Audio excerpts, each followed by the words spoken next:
Hi, I'm Russell, and I have the world's best job because I get to do something unique and creative every day, and sometimes challenging. Today's project is one of those challenging projects.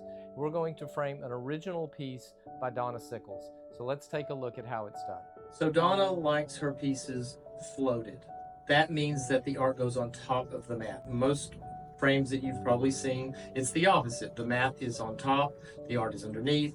In this case, we're going to put the art on top of the mat, and that's called floating. So let's take a look at some matting selections. All right, so this is a really big piece. Regular mat board is 40 inches. This piece is already over 40 inches. So we're gonna have to find an oversized mat.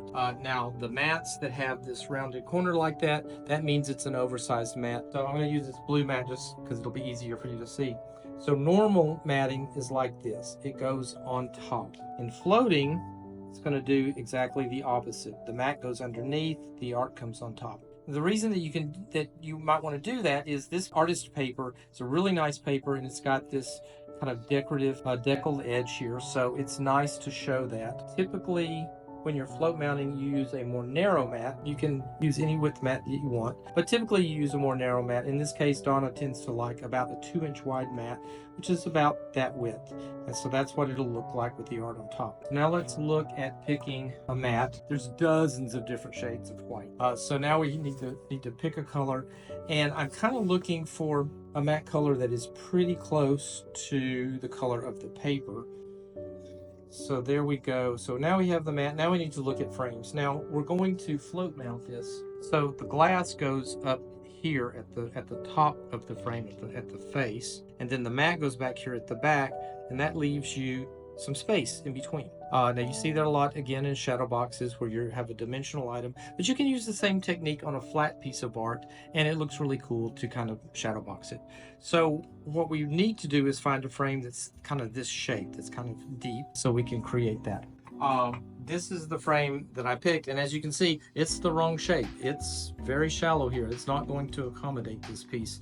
But like I said, those dark brown frames are not very popular anymore, so getting the color and the frame shape combination that we need out of all of these thousands of frames, I just didn't find it. So we're going to use this one, and I also found the second frame that is part of the same series. So it's the same color, different shape. So we're going to take these two frames and we are going to put them together like this, and then that gives us the shape we need. That's going to give us the depth here.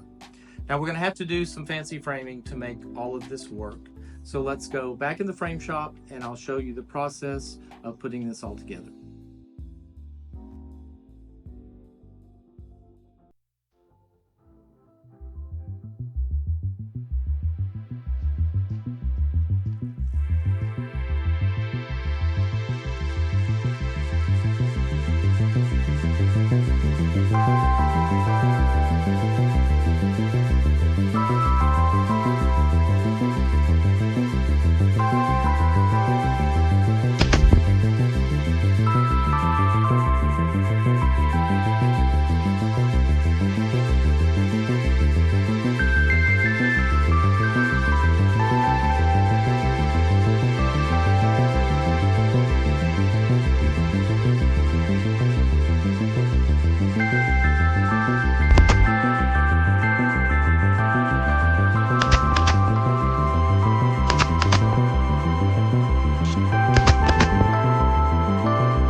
All put together.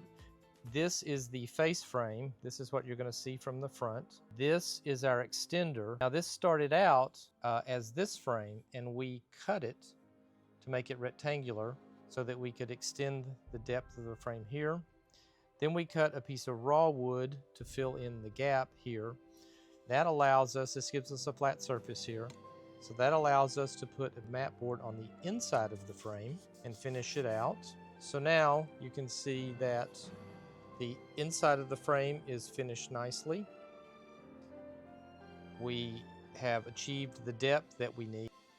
And this is the back side of the frame, which looks nice.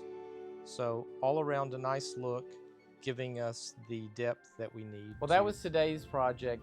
It was a challenge, but it turned out fantastic. Very happy with it. Join me next time in the frame shop for a different project, and I'll see you then.